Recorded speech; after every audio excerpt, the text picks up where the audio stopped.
Hey guys, last episode में हमने देखा था कि केन की भूख से पागल हो गया था, तो टोका उसे बेहोश करके यूसीमुरा के पास ले आती है, जहाँ यूसीमुरा उसकी भूख शांत करता है। वही अब हम एक डॉक्टर को देखते हैं जो लोगों का इलाज कर रहा था। तभी कोई आदमी दरवाजा तोड़ते हुए उसके क्लिनिक में घुस जाता है और कहता है, आखिरकार तुम मिल ही गए डॉक्टर, मुझे वैसे ही हथियार बना के दो जैसे तुमने पहले बनाया था, वरना।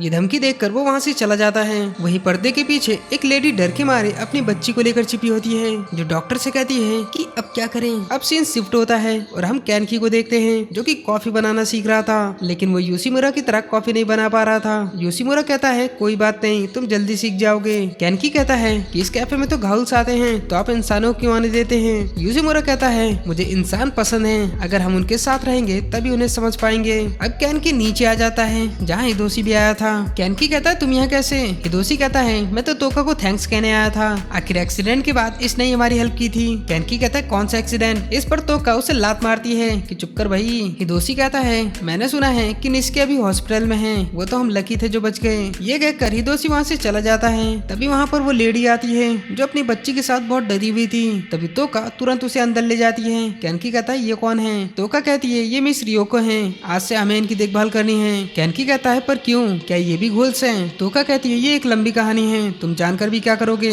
अब अगले सीन में हम सीसीजी हेडक्वार्टर को देखते हैं, जहाँ काफी सारे घोल्स हंटर मौजूद थे।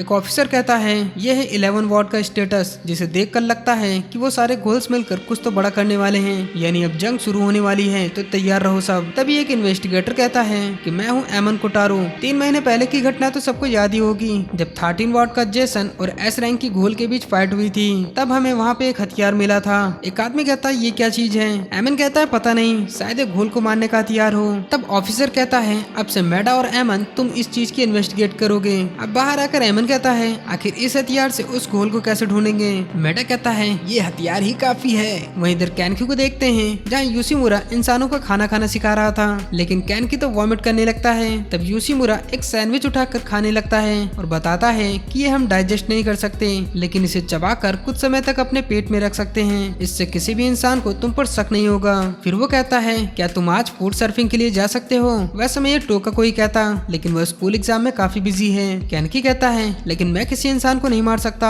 यूसीमुरा कहता है, तुम इसकी चिंता मत करो, तुम्हें किसी को नहीं मारना, हम उन घाउल्स को खाना देते हैं जो शिकार नहीं कर सकते, और तुम्हें तो पता ही है कि एक भूखा घाउल कैसा होता है, तो तुम मिस्टर यूमो के साथ जाओ, बाकी की बातें वो तुम्हें रास्ते में बता देगा। अब कैनकी मिस्टर यूमो के साथ जाता है, लेकिन वो रास्ते भर उससे कोई बात ही नहीं करता। अब यूमो एक पहाड़ी पर गाड़ी रोकता है, जहाँ कैनकी उस पहाड़ी से नीचे देखने लगता है। ये तो काफी गहरा है, यहाँ से जो भी गिरेगा वो जिंदा नहीं बचेगा। यूमो कहता है, पीछे हटो, लेकिन तभी कैनकी पहाड़ी से नीचे गिर जाता है, पर अपने घोल्स की पावर की वजह से वो बच जाता है। तभी वो पास में देखता है कि एक डेड बॉडी पड़ी है, जिसे देखकर वो बहुत डर जाता है और चिल्लाने लगता है। तब यूमो बताता है कि यहाँ पर बहुत लोग मरते हैं। कैनकी कहता है, क्या कैफे में सुसाइड वाले लोगों को लाया जाता है। यूमो कहता है, हाँ, और उसे उस बॉडी को पैक करने को कहता है, पर कैनकी तो बहुत डर रहा होता है। तो यूमो खुद ही उस बॉडी के पास जाकर उसके लिए प्रे करता है और उसे वहाँ से ले जाता है। वहीं इधर मैडो को देखते हैं, जो सुनसान इलाके में घूम रहा होता है। तभी एक घाउल उसे पीछे से हमला कर देता है, लेकिन मैडो आसानी से उस घाउल को घायल कर देता है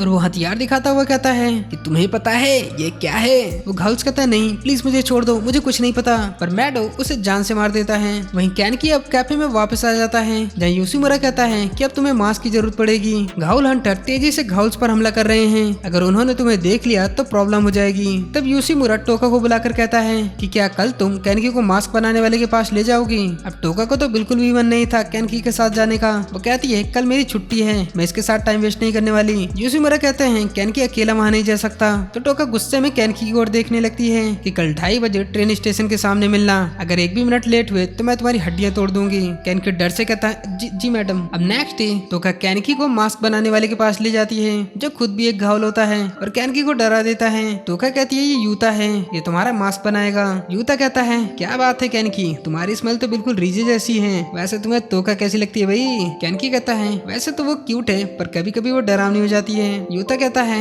ऐसा नहीं है, वो काफी मेहनती है, कैफे में काम करने के साथ साथ वो स्कूल भी जाती है, और इंसानों के साथ रहना बहुत रिस्की है, पर फिर भी वो ये रिस्क उठाती है। अब वहाँ से निकलने के बाद कैनकी रास्ते में तोका से पूछता है कि कल जो वो छोटी बच्ची थी आखिर उसे हुआ क्या है। आज भी वो काफी डरी हुई दिख रही थी। तोका कहती है, उसे अपने डैड से दूर रहना पड़ रहा है, इसलिए वो बहुत दुखी है। कैनकी कहता है, वैसे घाउल को मास्क क्यों लगाना पड़ता है। तो तोका कहती है, क्या तुम्हें डर डॉप्स के बारे में नहीं पता? वो एक ऑर्गेनाइजेशन है जो घाउल का शिकार करती है। अगर उन्होंने तुम्हें देख लिया तो तुम उनसे नहीं बचने वाले। अब बाद में कैनकी उसी छोटी बच्ची हिनामी के पास जाता है, लेकिन उसे मीट खाता हुआ देख बहुत डर जाता है और वहाँ से भाग जाता है। अब बाद में कैनकी उस बच्ची के पास आता है और उसे ऐसा डिस्टर्ब करने के लिए उससे माफी मांगता है। अब वो बच्ची एक बुक्स पढ़ रही थी जिसमें उसे कुछ वर्ड समझ नहीं आ रहे थे, तो कैनकी उसे वो बुक समझाने लगता है जो हिनामी को बहुत पसंद आता है। वहीं बाद में कैफे में एक बंदा आता है कि क्या बात है, यहाँ की खुशबू तो लाजवाब है। और इस बंदे का नाम सुकियामा होता है जो खुद भी एक घाउल है। उसे देखकर टोका गुस्सा करने लगती है,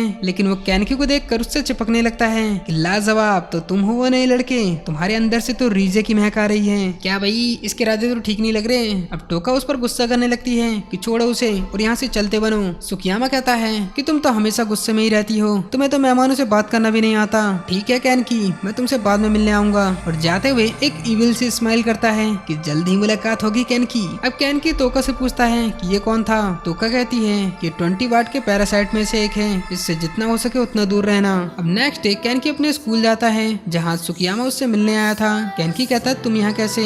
सुकियामा कहता है मैं तो तुमसे मिलने आया था, तो आखिर तुम भी एक किताबी कीड़े हो। रीजे को भी किताबें बहुत पसंद थी और मुझे भी किताबें बहुत पसंद हैं। मुझे तो एक कैफे के बारे में पता है जिसे एक बुक रीडर चलाता है, अगर तुम वहाँ जाओगे तो तुम्हें बहुत अच्छा लगेगा। लेकिन कैनकी उसे मना कर देता है। तो सुकियामा कहता है मैं समझ गया, जरूर तुम्हें तोका ने मुझसे दूर रहने को कहा होगा, लेकिन इसमें मेरी ही गलती है। जब से रीजे मरी है तब से मैंने आज तक किसी से ढंग से बात तक नहीं की। मैं तो तुम्हें बस अपना दोस्त बनाने आया था। खैर कोई बात नहीं कैनकी, ये कहकर वो जाने लगता है। अब उसे उदास देख कैनकी कहता है ठीक है, मैं आपके साथ कैफे चल सकता हूँ। अब बाद में कैनकी यूसुमुरा के कैफे में आता है और एक पास देखता हुआ कहता है मुझे तो सुकियामा इतना भी बुरा नहीं लगा। तभी वहाँ यूसुमुरा आते हैं कि अब तुम जा सकते हो, लेकिन यूमो को तुमसे कुछ काम है, वो तुम्हें नीचे बुला रहा है। अब कैनकी यूमो से कहता है कि हम कहाँ जा रहे हैं। यूमो कहता है कि घाउल हंटर 20 वार्ड में आ गए हैं, इसलिए उनसे बचने के लिए तुम्हें खुद को बचाना सीखना होगा। और ये कहकर कैनकी को कॉम्बैट स्किल सिखाने लगता है और कैनकी बुरी तरह पिट रहा होता है। यूमो कहता है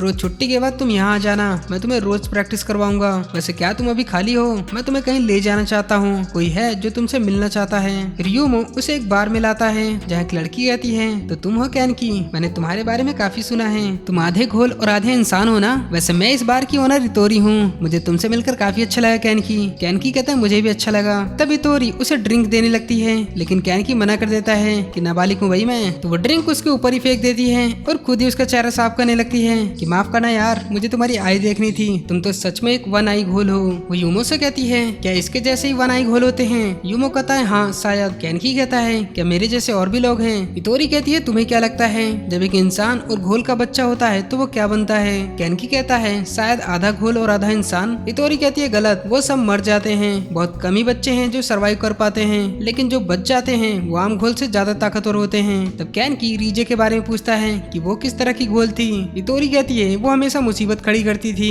वैसे उसके बारे में रूमर है कि जिस दिन उसकी डेथ हुई उस दिन बिल्डिंग पर कोई खड़ा था, हो सकता है उसी ने रीजे को मारा हो। जो सुन कैनकी हैरान होता है कि वो कोई कोइंसिडेंस नहीं था। तभी बीच में यूमा बोल पड़ता है कि बस बहुत हुई बातें। अब अगले दिन कैनकी सुकियामा से मिलता है कि मिस्टर सुकियामा आप रीजे से क्या बात किया करते थे? सुकियामा कहता है हम अधिकतर किताबों और खाने के बारे में बात करते थे। तब सुकियामा अपने पास्ट के बारे में सोचने लगता है, जहाँ जब वो रीजे को खाने के लिए ऑफर करता है तो रीजे तुरंत मना कर देती है कि मेरे इतने खराब दिन भी नहीं कि मैं किसी और का दिया हुआ खाना खाऊं। ये बेइज्जती करके वो वहाँ से चली जाती है। अब प्रेजेंट में ये सोच कर सुकियामा ग्लास को पकड़कर फोड़ देता है कि उसने मेरे खाने को मना भी कैसे किया। तभी उस ग्लास से कैनकी के हाथ में चोट आ जाती है। तो सुकियामा उससे माफी मांगने लगता है कि माफ करना कैनकी, मैं थोड़ा गुस्से में आ गया था। वैसे क्या तुम रीजे की फेवरेट जगह पर चलना चाहोगे? वो जगह पास में ही है। तो कैनकी कहता है ठीक है। अब उसका खून लगा रुमाल सुकियामा ले लेता है कि मैं बस इसे अभी धो के आया, पर वो वॉशरूम जाकर वो अजीब हरकतें करने लगता है और कैनकी का ब्लड स्मेल करते हुए कहता है लाजवाब, इसकी स्मेल तो डिलीशियस है, तुम तो मेरे ही हो कैनकी।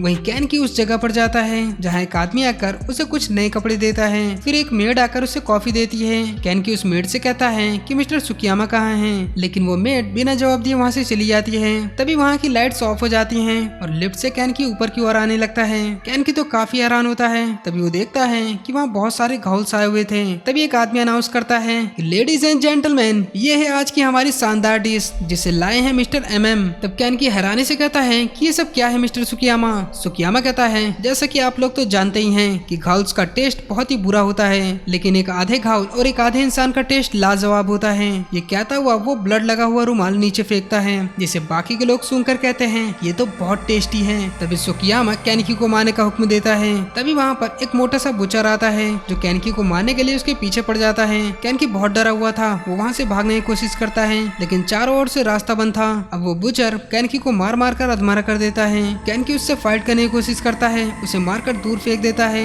लेकिन उस बुचर को कोई फर्क नहीं पड़ता। वो फिर से केनिकी पर हमला करने आता है। अब जैसे ही वो केनिकी को मारने वाला होता है तभी सुकियामा आकर उस बुचर का पेट फाड़ देता है और सभी घायल से कहता है माफ करना दोस्तों, लेकिन इसे कोई नहीं खा सकता। और केनिकी से कहता है तुम्हें मजा आया ना केनिकी, ये तो बस एक प्रैंक था। अब केनिकी तो अब भी शौक में था कि किस तरह का इंसान है। सुकियामा अपने मन में कहता है कि तुम्हें मेरे अलावा कोई नहीं खा सकता केनिकी, तुम सिर्फ मेरे हो। यानी कुछ तो खिचड़ी पकड़ी है भाई इसके दिमाग में। एंड इसी के साथ दोस्तों इस एपिसोड का यहाँ पर एंड होता है। तो नेक्स्ट एपिसोड के लिए प्लीज चैनल को लाइक एंड सब्सक्राइब करें। धन्यवाद।